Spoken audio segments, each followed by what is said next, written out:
Hi, Dawn here, and welcome. For those of you who are new here, let me just give you a really quick recap to who I am, what I'm about, and what this channel is sort of about. So, I've been on a weight loss journey since December of 2016.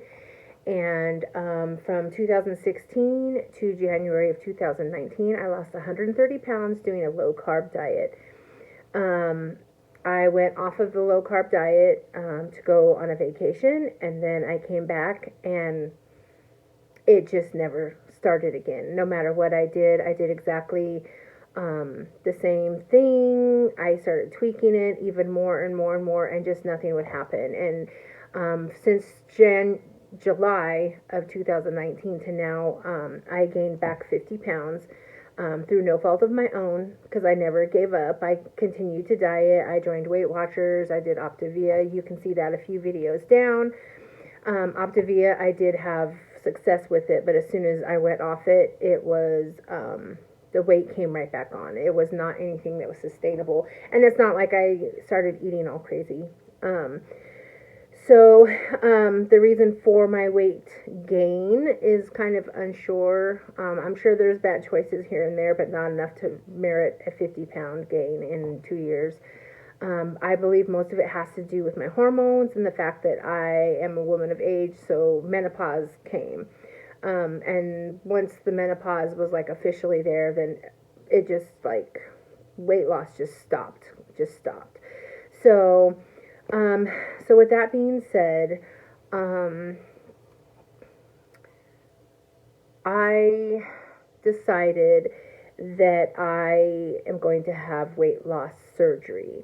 And I'm going to have weight loss surgery in Mexico, in Tijuana, with Go Light Bariatrics. I did my research as to who and where I wanted to go, and Dr. Z and his crew have a great Google review. I joined a Facebook group regarding just them in general, Go Light Bariatrics, not bariatric surgery, but just their clinic and their experiences. Everybody in that group has been to them for surgeries, and just nothing but everybody just sings their praises. So I decided to go through Go Light Bariatrics.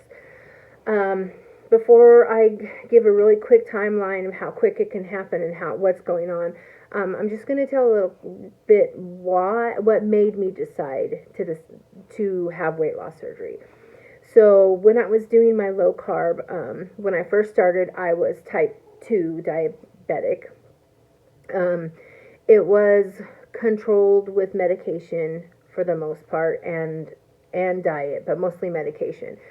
When I started doing low carb, it was, of course, that is like perfect for a diabetic diet, is to eat a low carb diet.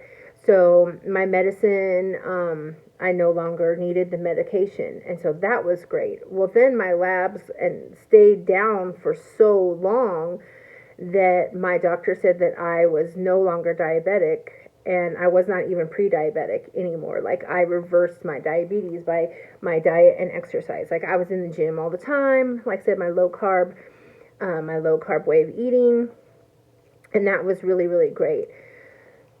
I noticed in this summer that I started having a lot of headaches. Like, I'd wake up in the morning with headaches and headaches and headaches, and I'm not one to get headaches. I don't have them very bad, and I noticed that like my vision was kind of like starting to get a little worse too. Like, I've always had perfect 20/20 vision, and it wasn't until I got older, and then it was like, oh, like the small little fine print type stuff, is, the typical with aging eyes type situation. So, but I noticed that my vision, like my glasses, my prescription glasses I still couldn't see with them, different things like that. And, I just was feeling horrible. So I'm like, I'm just going to go back on my low carb eating, like restrict it even farther down. Um, and I did that, and I did feel better, but I still wasn't feeling 100%. So I took a my husband, I don't even have a glucose meter anymore. I didn't. I have one now, but so my husband does though. So one day I just was like, when I had woke up with my headaches, I'm like, you know what? Let me take my blood sugar. Like maybe it's, and so I took my blood sugar. Y'all, I was fasting. Okay, now granted, we had just got back from Mexico like the day before, like we were there for our anniversary, and I drank a lot of alcohol. We ate a lot of stuff. Like I was not doing low carb. Like I was enjoying Mexico. I was enjoying my anniversary. So anyway, my fasting blood sugar reading was 325. When I say I was shocked, my jaw fell and hit the ground. Like I was shocked that it was that high, and I was like, no wonder why I'm feeling like crap. So I made phone calls to get into a physician because we moved from Oregon to Arizona in July, and so since then I have not been established with a primary care provider. And so I made the phone calls, and then because of COVID, they are not accepting any new patient appointments. I can't think. Any new patient appointments until March. So call back in February. The place, like, they got all my information. I have a patient portal. Like, I'm already registered with a clinic and everything like that. I just have to wait to get in. But in the meantime, I am not able to get any medication. So I have been trying to control it by doing the low carb, and it's not doing anything, which is just amazing me because, like, I'm having like max about 45 carbs a day, and my blood sugars were not coming down. So I have started last week I started walking, and it's coming down. I should say that my blood sugars have, well, I'll take it back. I'm going to go back just a little bit. So when it was 325, so the last month or so, I've been fasting. Blood sugar has been like 232. So it's considerably down, but still too high. So then last week I started incorporating walking as well, and now I'm like 195 with my fasting sugar in the morning, and it doesn't really move a whole lot during the day because I'm eating low carb still. So anyway, so that was kind of like, dang, what, I know that once I can get into the doctor, it'll be okay, but in the meantime, I'm just like, oof. But then I found out some additional medical history with my family. Like, so the father that I grew up with it's not my biological father, and I don't know a lot about my biological father or the family. I have met him, and I've seen him several times, and I've establishing a relationship with my brothers and everything, and sisters and stuff like that, and him. But I recently met and became friends with with a cousin who is like similar age as me. And I was talking to her, telling her a little bit about my diabetes and stuff like that. And oh no, we were talking about COVID because my husband was in the hospital with COVID, and then at the time her mom was in the hospital with COVID, and so we were just kind of talking about that in general. And I said, George, my husband, I said he was so lucky that he made it out of there. I said, with his immune system being so compromised, and he's so just not well altogether. He is a disabled veteran. He has PTSD, TBI, out of control diabetes, conversion disorder, which causes seizures, paralysis, etc. Lots of stuff. So he's pretty immune compromised. And when he got COVID, the family was very scared that this was going to be what was going to do him in. But thank God he came home. But we were talking about that, and then she said, yeah, and there was another cousin who I have not yet met. She was currently, at the time we were speaking, she was in the ICU with COVID. And she said, yeah, it's really, she really got lucky too. She's like, because, her diabetes is so bad, and, she's blind and had a kidney transplant and all that. And I said, no, no, no. Okay, so wait. I said, so when I very, very first met my father, which was many, many years ago, for the first time, his sister was there, and she was blind, and she was going to dialysis and everything like that, and she died shortly after I met her, and it was from her diabetes. And then, so this is now a cousin who's blind, was on dialysis, and had a kidney transplant. And still is like, her diabetes is crazy. And then I was like, wait a minute. I said, so this is another person? And then she said, yeah. She says, and our abuela was like that too, our grandma too. And I'm just like, okay. I'm like, I'm not gonna play around. I am not gonna play around with this diabetes. No, it's not like crazy, but it's something I'm not gonna deal with. I don't want to deal with it. And so I was just like, I was on the fence about having weight loss surgery as it was, but that just kind of sealed the deal for me. And then right now, in this time, in this space, in this world with this pandemic, now is not the time for me to be having a compromised immune system, period. And so that's what sealed the deal. And then once that sealed the deal, that's when I started putting out my little, putting out my feelers, basically, like, people that I knew that I know quite a few people who had weight loss surgery. I, asked them all kinds of questions, different questions. Some of them had the mini bypass, some had the sleeve, some had a full gastric bypass. And then I was like, oh my gosh, okay, so what's the difference between all these? So I had to kind of go in and do my research, basically.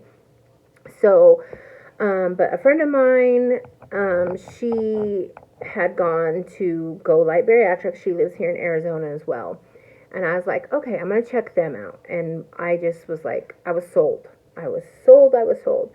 And so this is how fast it happens, you guys. I submitted a requested information January 10th, okay?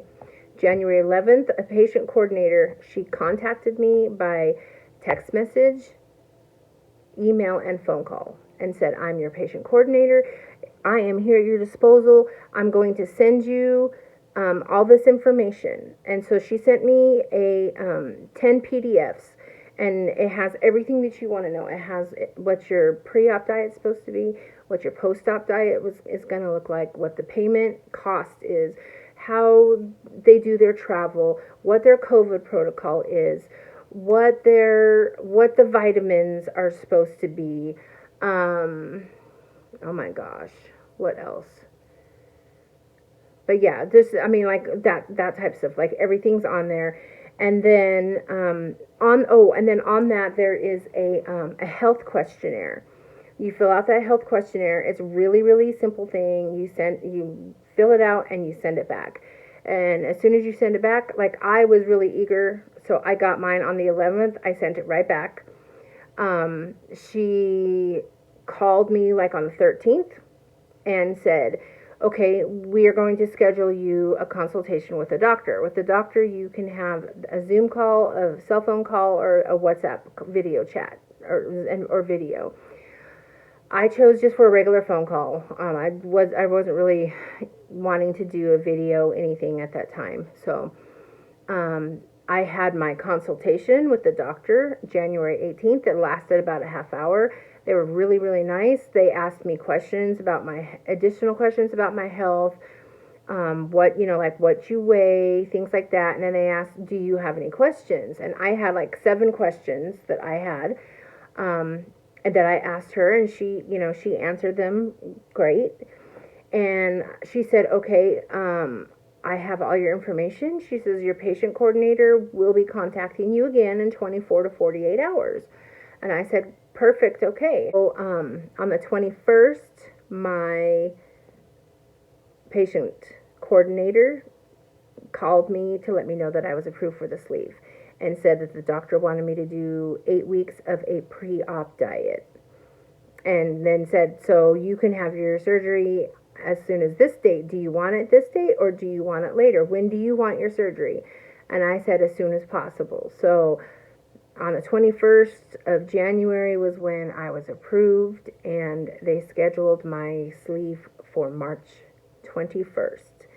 So I'm already like, today's like what, 24, 25 days in on the pre-op diet.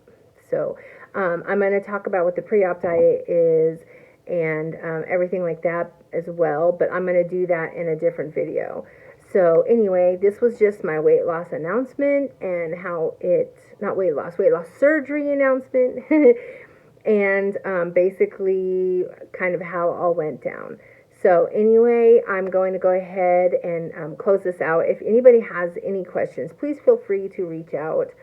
You can find, I'll post my Instagram and my TikTok information down below. And if you have, you can see what I eat for my pre-ops and kind of follow me a little bit more there than on here. So, but I definitely, I'm going to be, like I said, I'll be talking about the pre-op diet and then a little bit more about everything. I just want to share my experience with you guys because I know a lot of people want weight loss surgery and insurance won't cover it.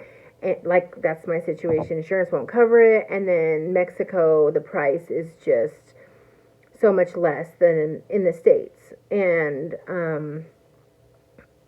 but they're scared to go to Mexico for it. So this way they can see that everything is okay. They're clean.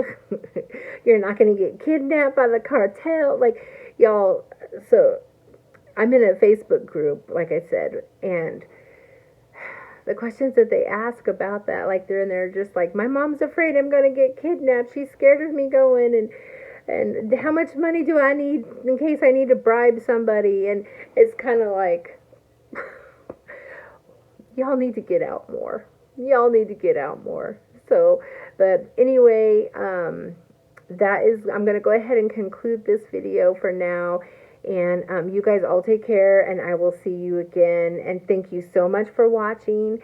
And and to hear the rest of my journey and to see what's going on, everything. Make sure to like this video, subscribe, share if you know anybody else who may be interested in the weight loss surgery. And also, like I'll still be eating low carb, so I'll still make some really good videos to show. It's just right now I live with my dad while our house is being built, and so it's kind of hard to do that. So, but once I get my own kitchen, y'all better watch out. And then let's see what else. And then also, like I said, I lost 130 pounds doing keto. Not keto, but it was low carb. Everybody calls it keto. I didn't do high fat, so I did low carb. So if you want help with that, I can help you. I can advise. That's all I can do. I'm not a doctor, and I just share what worked for me. So anyway, that is, like I said, I'm going to go ahead and conclude this, and y'all have a good day. All right, bye.